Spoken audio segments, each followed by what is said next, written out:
Chartreuse and I had some senior uniforms of the 70s and some posters and some senior information, plus some posters on the worlds to explore. But in lieu of time, we're going to let Gloria have her time, and we'll move on. And we'll put them up. We'll put them up later. We're getting too close. Oh, okay. Can you all hear me? I got kind of a good voice. They call it my Girl Scout voice. I'm here to tell you about the Chartreuse Buzzards. Now, some of you know about it. I've been asked to tell the history of it. This is an original patch. I'll pass it around. I'd like to have it back so that I can either raffle it off, or if you all want to put your names in a hat, if you're interested in it, we can draw, somebody can get it. You'll notice that it's misspelled. I'll tell you that before it starts around. But in 1974, at Edith Macy Training Center, there was a class given for innovative training methods. And 6 of us from the nation's capital and 3 from Skyline piled into a green van, and my husband said, if you've ever seen a ton of green take off, it was that day. We should have known it was going to be an interesting week because we first stopped at the Tappan Zee Bridge at a motel. We were the only ones in the motel paying. You know, there were the towels that they just bought at the dime store. We got to the restaurant and they had the table set for us. We paid the bill, tipped them, got back to the room, and they called us and said we didn't leave a tip. But we had 3 accountants with us who went down and looked over the shoulder at the girl when she was counting the money. We had left a tip. But anyway, we got to Macy, and anybody that's been there knows that you gather on the singing steps before meals.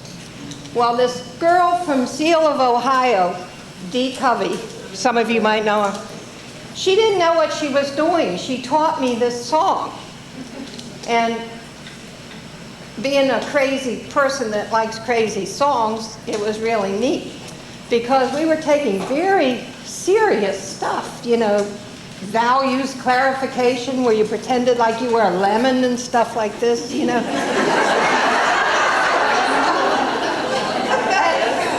Ever so often somebody would say, we need a break. And when they'd say it, I'd jump up and start ringing, 3 Chartreuse Buzzards. Or somebody, like we were in meditation and somebody would be saying all the problems they had with their girls and somebody would go, what a shame. And then Nixon resigned while we were up there, and some people were going, rejoice! So the song kept going through the week, you know, it just kept going, and some people learned to make slides out of old slides. And Ginger Shields, who was one of the ones with us, made a Chartreuse Buzzard slide and slipped it into this girl's presentation. And she was giving us this real nice presentation, and all of a sudden there was a Chartreuse Buzzard. Well, we had some Canadian Girl Guides with us, and they'd always say, we'd rather be blue. Well, this buzzard appeared every place. He appeared in the bathroom, on the water tower, and along with on the water tower, it said we'd rather be blue in chalk. I mean, we didn't paint anything, you know. Although it came back that we had defaced the water tower, and I thought I was going to get called in and everything ripped off my uniform at that time. But anyway, it was Ginger Shield, and then when we learned that Macy was closing. This was the last session ever at Macy. They didn't tell us till the last day. So we thought, can't do that, you know. And they said, well, nobody knows about Macy. So when this ton of green started coming back down the Jersey Pike, you know, we started thinking and we said, we got to do something. Why don't we form the International Order of Chartreuse Buzzards? You know, we'll sell patches, we'll save Macy. Well, really, you know, We had had too much innovative training, I think. But anyway, we came back and we met one day to do gravestone rubbings. You know, this is trainers. If you know a group of trainers, you know we do odd things. And while there, we designed a patch, and Ginger drew it. And she didn't know how to spell Chartreuse, and she ordered it, and that's why it's misspelled. So then we decided we'd just say that's the way we wanted it. And we ordered 1,000 patches to begin with.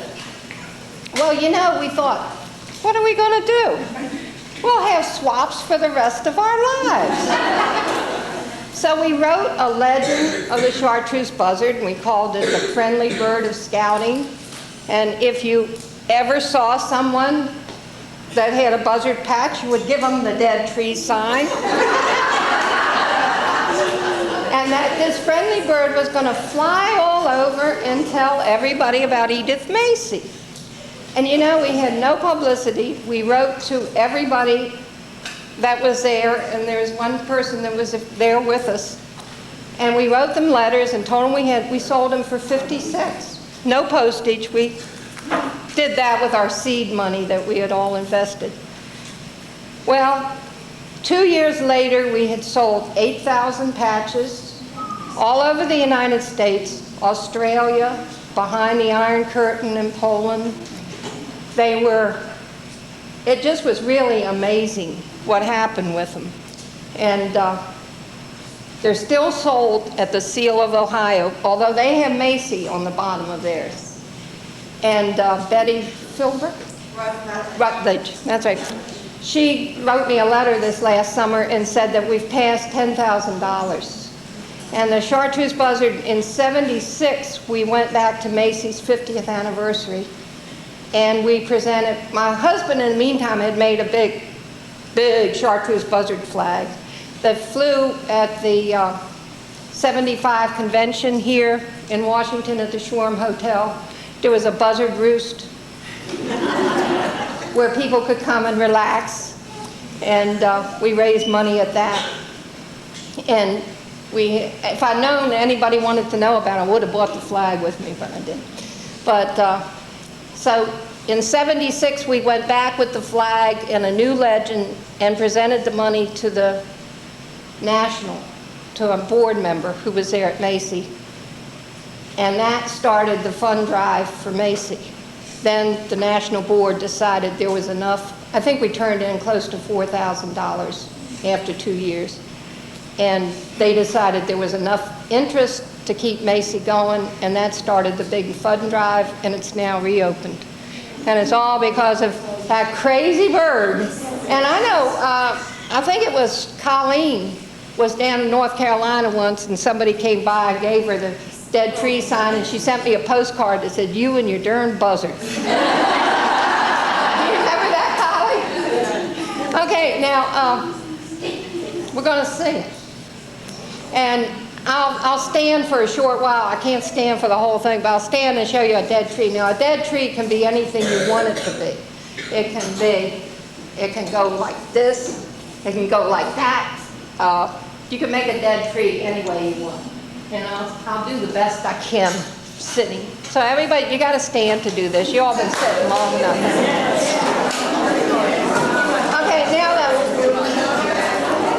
there's really not much tune to the buzzard. It's you all might recognize it. It's close to 3 blind mice, but it's really the movement, you know. So it starts. You got to make. Oops, let me turn around here. You got to make a buzzard. Buzzard. I like that. Okay. 3 Chartreuse buzzards. 3 Chartreuse buzzards. 3 Chartreuse buzzards sitting on a tree.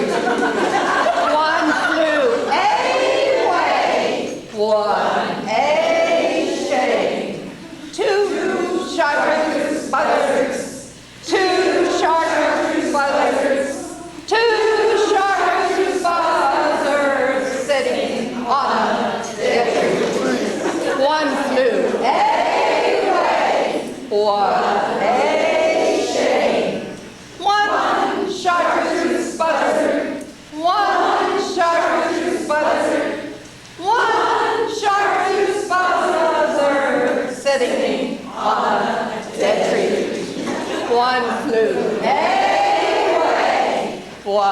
a shame.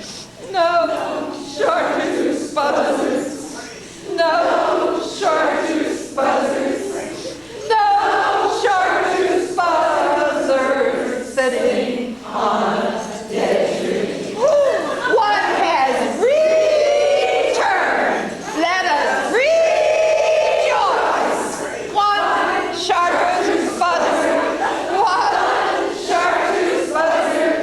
One Chartreuse buzzard sitting on a dead tree. One has returned. Let us rejoice. Two Chartreuse buzzards. Two Chartreuse buzzards. Two Chartreuse buzzards sitting on a dead tree. One has returned. Real big now. Let us rejoice. Three Chartreuse buzzards. Three Chartreuse buzzards. Three Chartreuse buzzards sitting on a dead tree.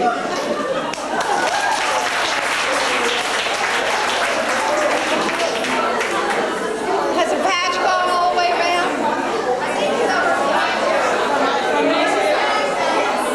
What?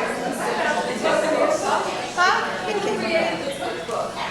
Oh, there was also, in '76, when we went back to present the check, we had an outdoor cooking session. It wasn't at Macy, it was across the street in that other camp. Yeah. And so we were doing gourmet cooking, and it was up at the top of the mountain. So I volunteered to take my car so I could go out and buy the groceries. You know, I wasn't going to climb that mountain. And there was a lady from Philadelphia there in our group, and she made up the Chartreuse Buzzard Outdoor Cookbook. And all the money for that went to the library at Macy. She specified, but that also. Did she really? Well. Say your name so it's on the thing. March Cathy. That, yeah, right. C-A-T-H-E-Y. But some people still, I have some copies of it still. And everything that was written. No, I want to add something. It's so refreshing and wonderful to see you here. Do you know why? Because we bid farewell to one of our very, very long-time employees, Jay Slover. You all remember him. And we had a party, and I was on the committee to plan the party. And right in this room, when it was still Rockwood, Glory, four other ladies in formal gowns, I might add, standing right where this first row is, presenting just what we are all doing. Hilarious. I have pictures. Hopefully next year if you come, you'll see them in the album because she has offered. Remember, those of you who were at the storytelling this afternoon, she offered to put all my pictures in an album. Maybe next year they'll be there. So you'll see. It's real good to see you again tonight, Lori. Thank you. So you never know what you can do without any publicity. This year it was in the Leaders magazine, and that was the first time national acknowledged that we really, oh, wait a minute. Oh, you know, the mind goes after a certain age. At the 78 convention in Dallas, they presented me with the first Chartreuse trainer's pin. And that is the reason the trainer's pin is Chartreuse, is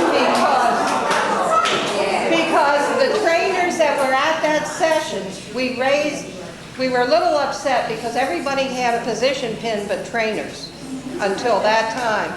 And Anne Franklin, who was one of the trainers that we had, she was on the board, and she recommended that they make a trainer's pin and that they make it Chartreuse.